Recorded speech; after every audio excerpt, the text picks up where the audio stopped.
Hii ya mijiso hii. Fakulalia hii inaitwa khardali.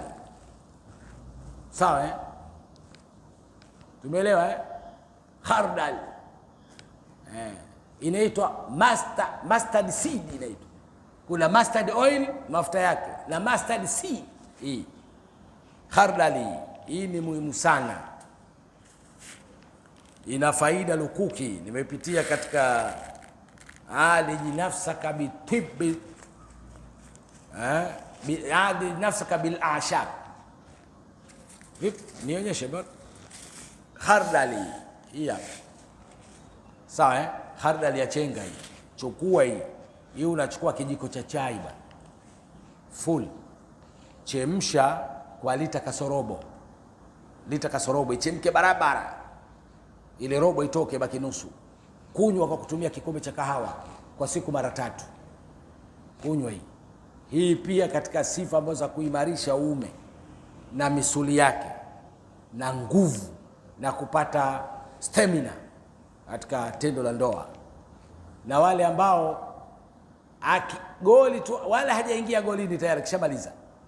Tiba yenu hii hapa. Kilio chenu kimesikikana. Tumia hiyo. Na alafu hawezi tena kuingia. Mwingine akishazamisha tumzeka goma, kanywa ya. Sawa?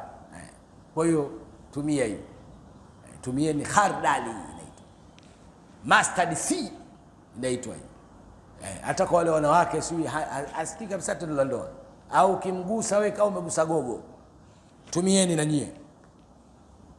Ili mfurahie tendo la ndoa. Maana hakuna kitu kitamu kama tendo la ndoa. Na hasa ukiwa unachelewa.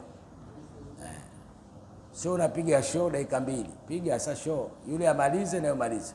Ujana dume sio kupiga magoli mengi. Mimi kijana wa leo huyo. Nimemkomoa bwana. Magoli 10 tunakuuliza. Hayo magoli 10 umemshusha kileleni? Utuambie. Piga magoli 21 kama hujamshusha kileleni we bogus.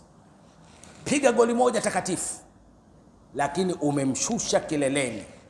Na mwenyewe anaelekea upande wa pili. Taki tena. Lakini nimepiga mimi goli 20. Wewe acha. Mimi bwana ujana dume mshushe mwanamke kileleni. Futa ashuo lishuke. Aliteremshe na pumzi zishuke. Ndio wewe mwanamume. Sio ujana dume eti nimefunga nimemkomoa yule. Nimepiga umepiga nini? Sio umemchuna tu. Akumzishia maumivu.